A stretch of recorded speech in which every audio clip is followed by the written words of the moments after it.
Welcome to NeuroMovement Revolution with Anat Baniel, where you will discover breakthrough possibilities for your life through the brain's power to change.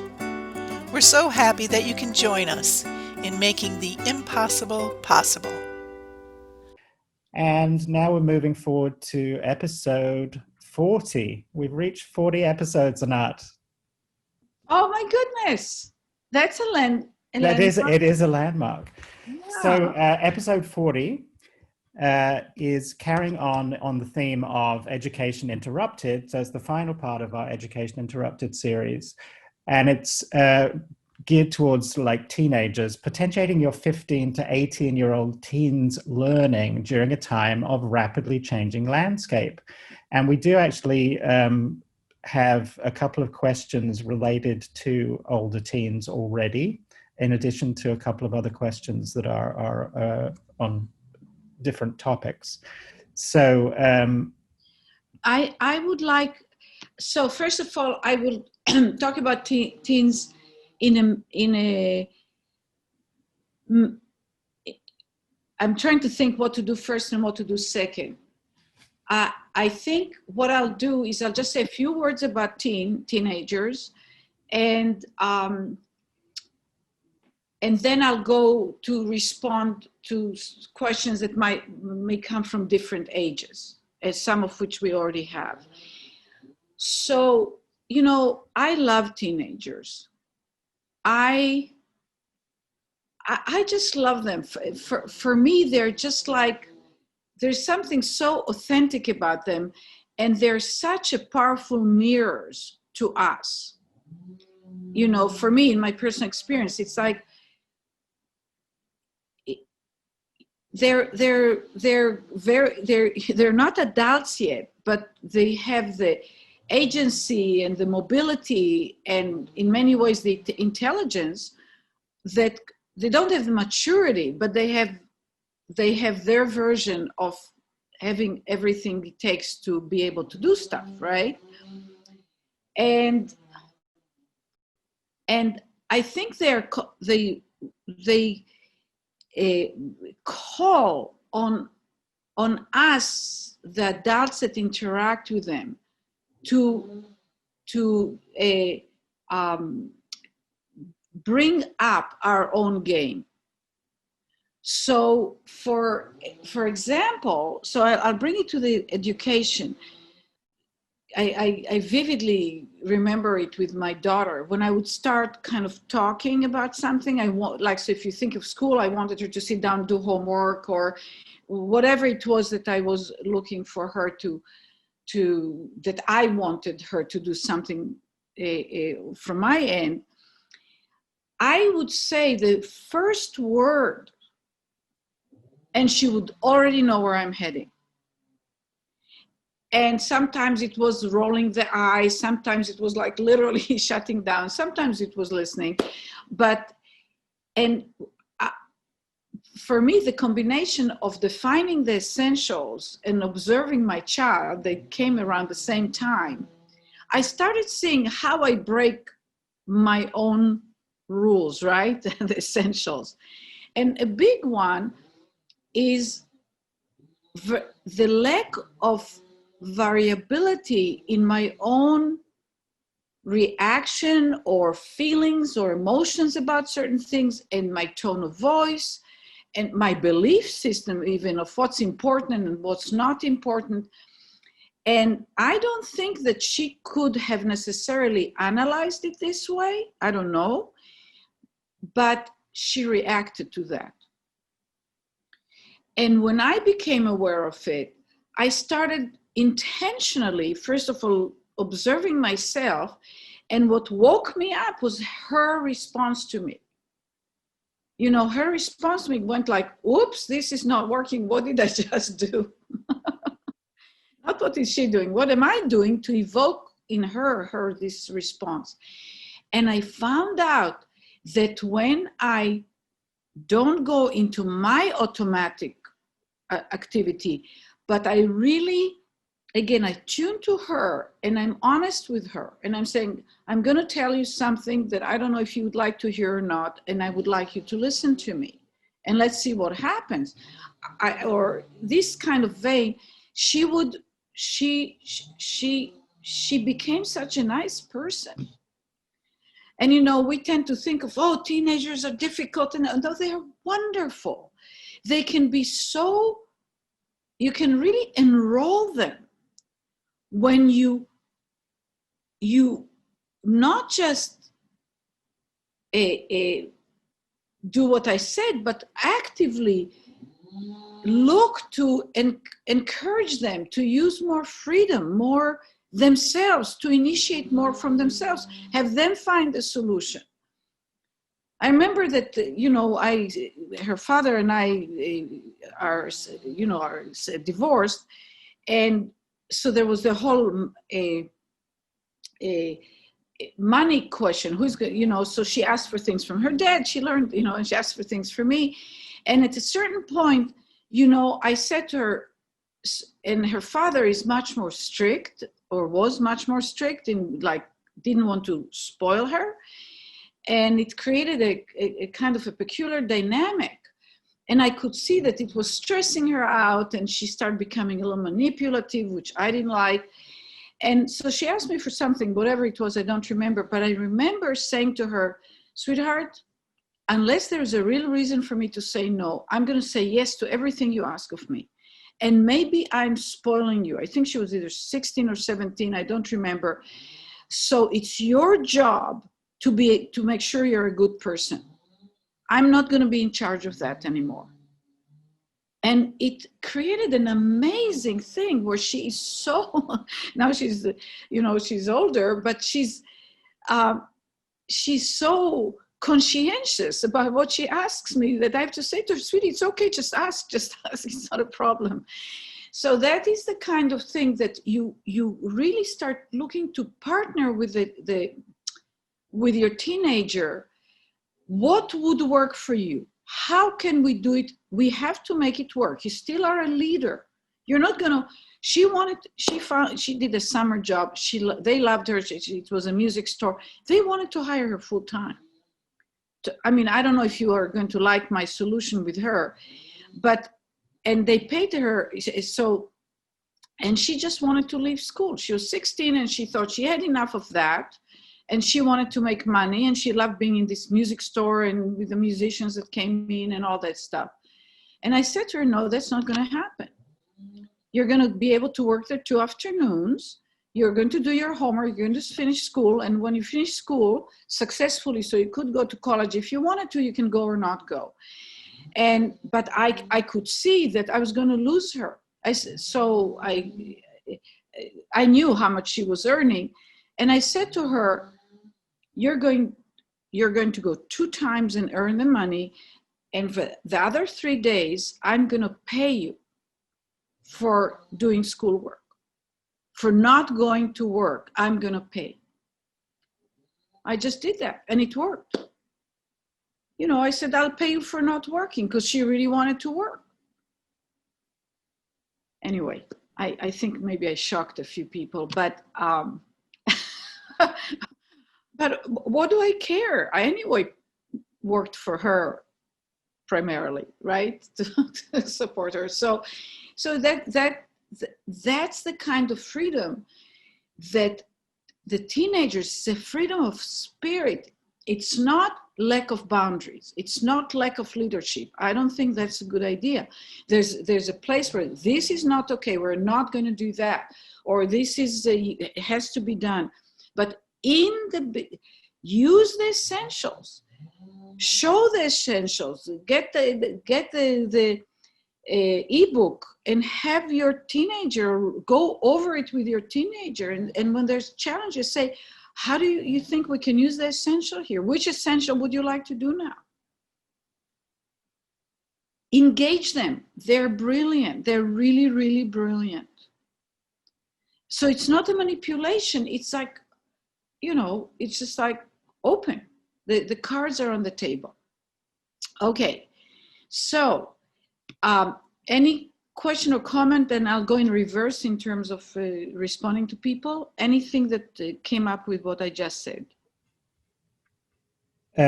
Palma says clever, and Sharadamba says she liked your solution. Good, I'm glad some people liked it. And we have 2 questions from people on the call related to teenagers. I could actually share the screen because I put them on a Word document. Would you like to see them? Sure. One is from Faye Baldwin and the other is from Gail. Can you make it bigger a little? Yeah, that's okay. That's big enough. I can make it a bit bigger. Oops, oh, not that big. Fine. Better? Yeah, if you can center it even more. Oops, there we go. Okay, Faye, how to deal with 16-year-old who doesn't take advice and spending most of the time on YouTube? Well, you know what I said, advice is basically kind of telling, you know, the child, you should do your homework, or you should want to do this, or you should. And it's just what I wrote in Kids Beyond the Limits. If he could, he would. If she could, she would. Obviously, and if I had a more specific example, but let's say you want them to sit down and be doing their homework and they're watching YouTube. There are 2 things to it. How many of you here on this podcast find yourself at times just turning on the TV and watching TV while you have other things that you could do or need to do, or really would enhance your life a lot more than watching some either YouTube or TV or something like that? I believe everybody has this experience. Raise your hand if you have this experience. How come we know what's good for us, but we watch the thingy and, you know, or we start watching now, you know, the binging thing with Netflix or whatnot, and you see, and it's 10, and then it's 10:30, and then there's another half hour, and you go like, I should go to sleep. No, I'll just watch another half hour. I just got to, you know, it happens to all of us, right? The concept here is that the brain can operate on different levels of potency. It's a self-organizing system, it's a quantum system, and it can bring itself up to amazing heights, like people invent, people create amazing art, people solve math problem that wasn't solved for 100 years and gazillions of mathematicians tried. You have an Einstein that imagines himself riding a light beam and changes the path of human, you know, the human race. These are moments of intense potency of the working of the brain. And that's a brain, by the way, that has evolved to be able to work on such potency. It's something that we can develop, we can learn to use ourselves more and more. If you see like a child on, just last week, my 2 of my team worked through online with a mother of a 5-year-old on the spectrum that never said a word and, you know, runs around the whole bit.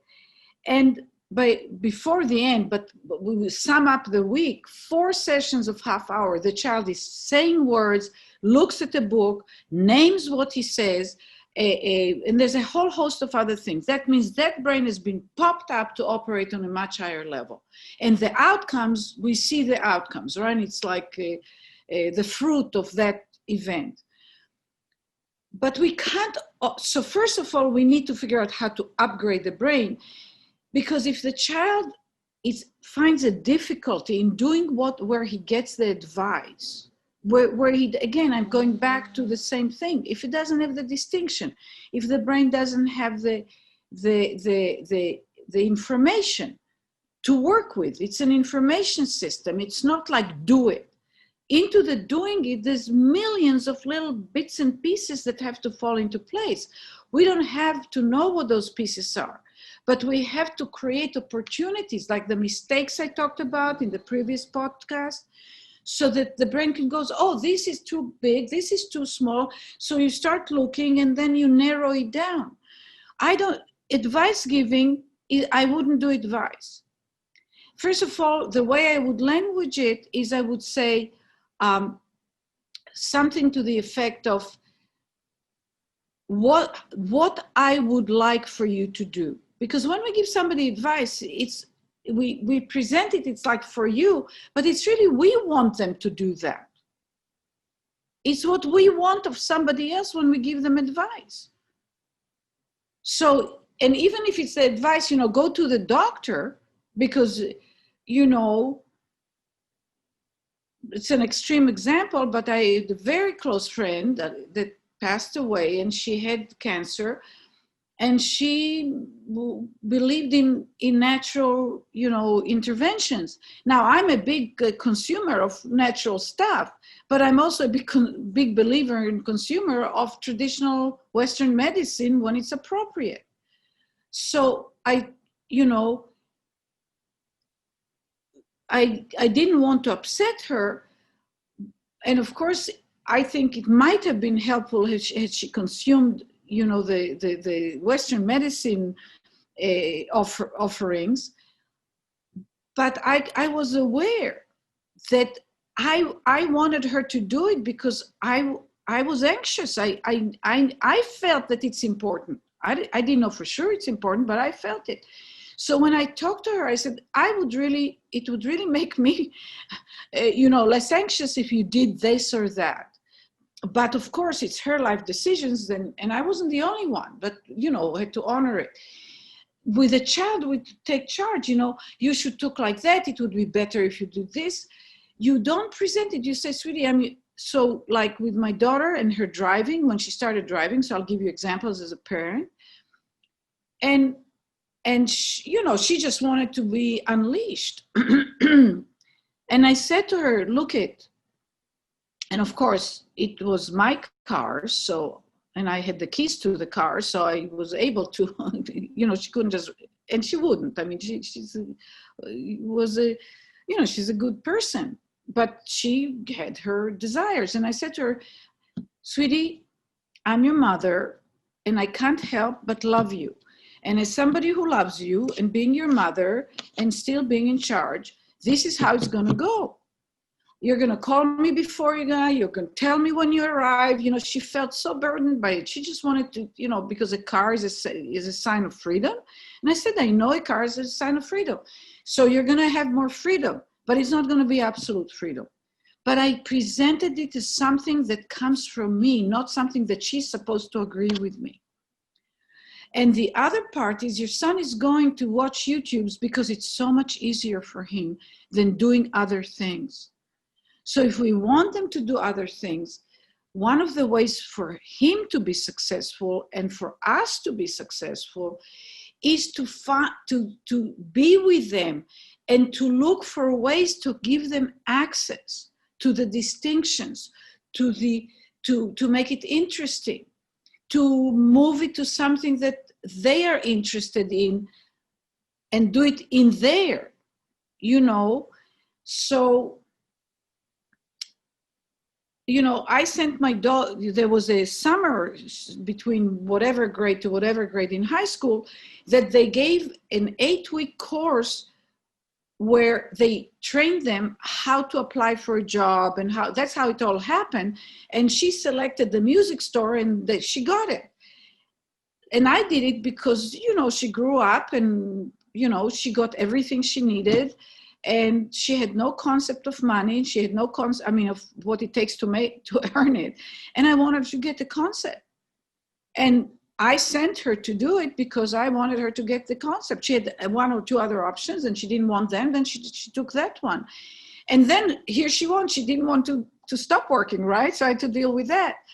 But that's how I suggest to do it.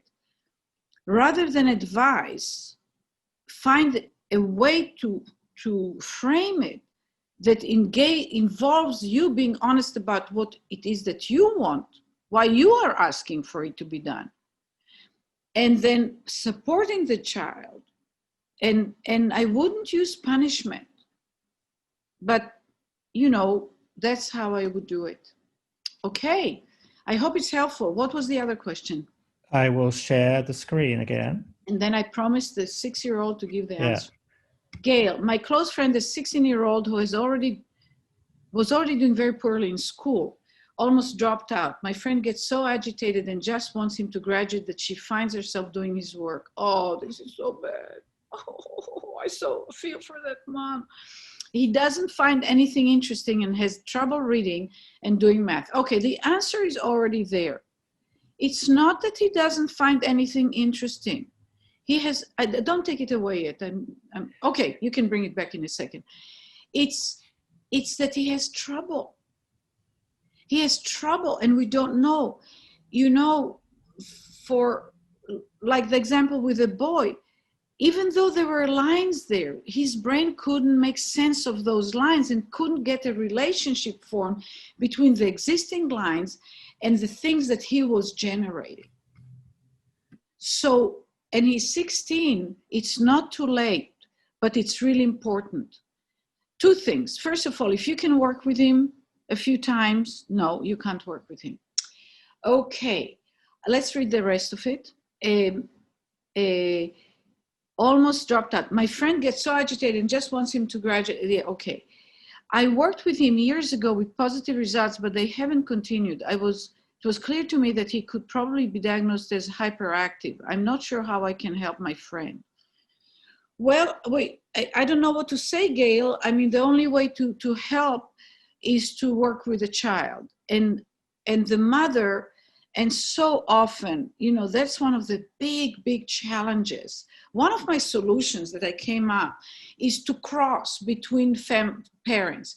So this child will work with another child's parent and another child will work with this parent, because the built-in, agitation and anticipation of trouble is so big that it's asking of the mother too much.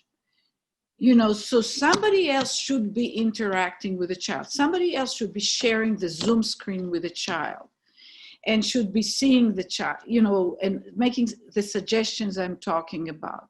So I don't know, I think probably some families already do it, where one parent is with 3 or 4 different children on Zoom while they're doing their schoolwork, right? But at least cross parents. And if there's another child that has some issues, and then if your friend is open to it, guide her how to give her examples or have her listen to this podcast. Because the thing is, she wants him to graduate and it's important, but the thing that it would be so tragic, even if she squeezes and gets him to get the certificate, he knows he can't do it. And she sets him up for a big failure. And she doesn't know she's doing it. I mean, she's very dedicated, but, and I don't know if that issue is at all happening, but delinquency tends to happen around, when they get around 11 or 12, when the rate of delinquency with children that have trouble learning to read and write, I don't know the statistics, but it's very high compared to the rest of the population. So he can graduate, get his, I don't remember how it's called, but he can get his graduation certificate from high school in 10 years, in 5 years. I mean, it's not like he has to get it at 17 or 18. He needs to get real access, help his brain do its job. So that is when you approach a professional. That's when you take somebody, you get yourself out of the picture. That's the best thing she can do right now. And if you feel free to quote me, go for it. And maybe even sign up with us for an online series or something. Yeah. Okay. So the 6-year-old, with where Renee, here I see it in my chat. So the question you asked is, your child is you didn't say that she's on the she's diagnosed one way or autism or anything, but she nonverbal and cannot follow instructions. That does not mean, by the way, that, but she's getting ABA, so I don't know. I'm not, but I'll answer. Turning the head, or the idea behind it is like that she loses your attention, she loses you when she bites, is fundamentally has a basis, except there is one problem. Your daughter is not connecting, she does not interpret it the way that she's supposed to interpret it. You know, I'm trying to give you an answer that it might not, depends how you figure out to do it. You see, first of all, I'm going to say a few things here. The brain is a self-organizing system. Its job is to put order in the disorder and make sense out of the nonsense. And it does, and it's going to do it. It is going to do it. It's just like the heart. As long as we're alive and the heart works, it's going to beat. It's going to pump blood. Now, it might do it perfectly well with the perfect pressure and the whole thing, and it might be not working too well. But it only does what heart does, and heart does pumping blood. Brain does putting order in disorder and making sense out of this nonsense. When the brain has, you didn't say what, you know, the condition or, you know, of your child, or the diagnosis sometimes is accurate or inaccurate, but what the condition is,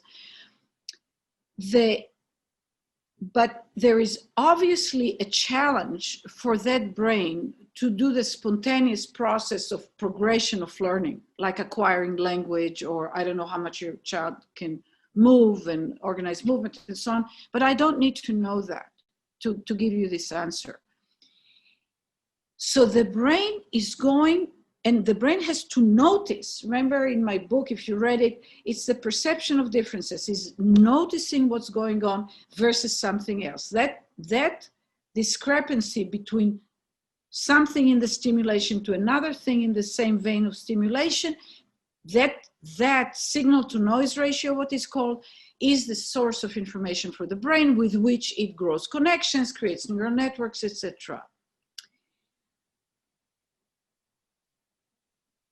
And it's where it has this, where it perceives, where it notices, that's where it will learn. So if a child can't really perceive the lines, it doesn't matter how many hours you drill them to draw between the lines, they feel that they're failing, they get anxiety, they get confused even more, but they're not going to learn it because they don't have the underlying input, not of the, I see the lines, I can sort it out, but they can't. That's why I say connect to the child where they are. She's biting her hand because that is something she felt, she could distinguish. It got the brain to organize around it in that function, and that's what the brain will do. And my suspicion, or my guess, is that the more agitated she gets, the more she will bite her hand. So the thing is that I would recommend, now if she's biting it to the point where she injures herself and you have to protect it and put something around it, do that. I would shift the focus from the biting. The biting is not the problem, unless, you know, she's injuring herself. The biting is not the problem. The challenge, the issue is we need to give her brain the opportunity to start getting better at perceiving differences. I hope it even makes sense to you. So what to do is to find something that gets her attention. Whatever it can be, a toy, it can be food, it can be certain people, it can be anything. So let's say that there is a person in your family, I'm just making it up, there's a person in the family that she really loves. And you ask, and the person, she can't see that person, and they're in another room. And you ask that person to exaggerate the steps so they make noise. And you say, oh, boom, boom. Who is it? You make it very simple. And you speak with the, and then it could like, oh, it's Grandpa. Let's say Grandpa is, she's happy to see Grandpa. I'm just making something out of nowhere because, but it doesn't matter the content, it matters the process. And then Grandpa gets up and goes and disappears around the corner. You say, and you hold her. So I don't know if she can move herself. So, and you say, and Grandpa goes boom, boom. You say, out. Grandpa, gone. Really simple distinctions. And, you text Grandpa, or you say 30 seconds later, not long, because it has to be associated. Grandpa comes again. And you say, oh, Grandpa. And then you have somebody else, and hopefully they can wear high heels. And they sound different, really different. And let's say they do it faster on purpose. You set it up. And it's like, boom, boom, boom, boom, boom, boom. I say, what's boom, boom, boom, boom, boom? Oh, it's Grandma. You see, and then you do it with food. You do it hot, and you have her feel it. Do it cold, you have her feel it. And you say, hot, want hot? Move it towards her, want cold. You start creating really what for you would feel ridiculously exaggerated distinctions. Not over the top so you scare her, overwhelm her, but really, really clear distinctions. You do that, I would expect that you'll see your child starting to do new things. And as she builds more vocabulary of interaction and interest in sorting out stuff for herself, the hand will go away. The biting, that's what happens to the kids we work with. We don't try to make them stop it. Anyway, we don't do that. We build them in a way, we help their brain form in a way that activity, they might regress to it occasionally, but and then they just get out of it. They just don't do it.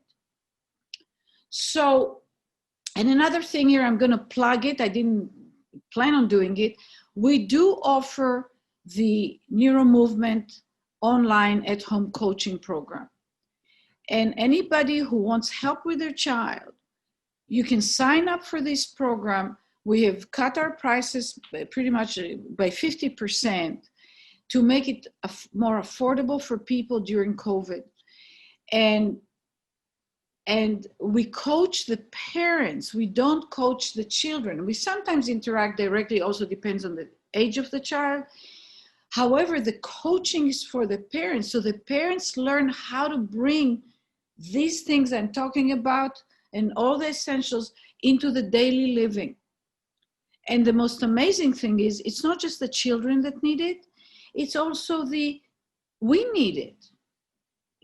How do we interact with each other? So we've had now a number of, couples that said, oh my God, we can use it with each other.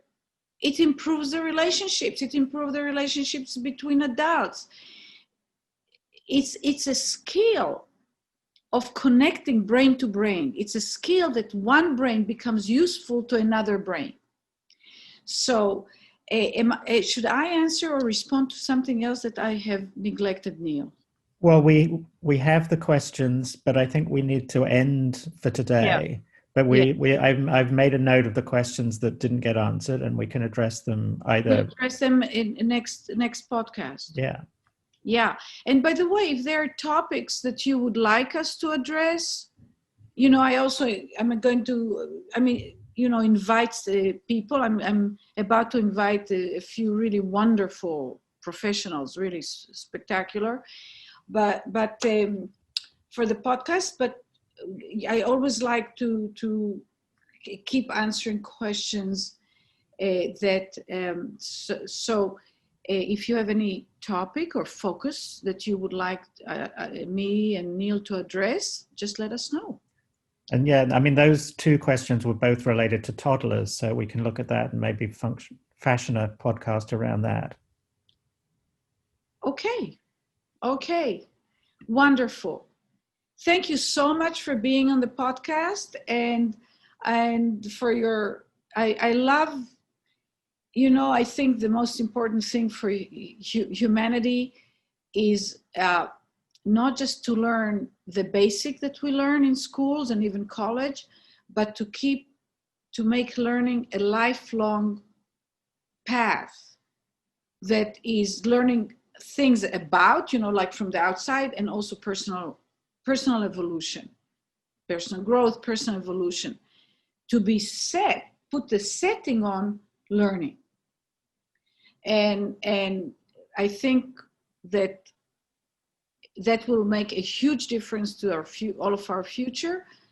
And also we can look at people that don't learn and what happens, especially if they have power, how that can, empower. You have a lot of power in your family or with your friends.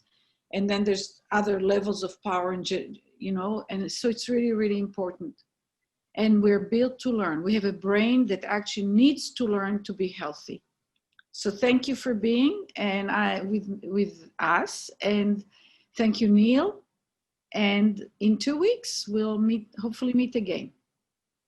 Thank you, Anat. Thank you, everybody. Bye-bye. Bye. Thank you for joining us on NeuroMovement Revolution with Anat Baniel. You will find all of our podcasts and additional resources on our website at www.anatbanielmethod.com. You can also subscribe to this podcast for free on iTunes, iHeartRadio, Spotify, Google Play, Stitcher, and TuneIn. We look forward to seeing you online for our next NeuroMovement Revolution.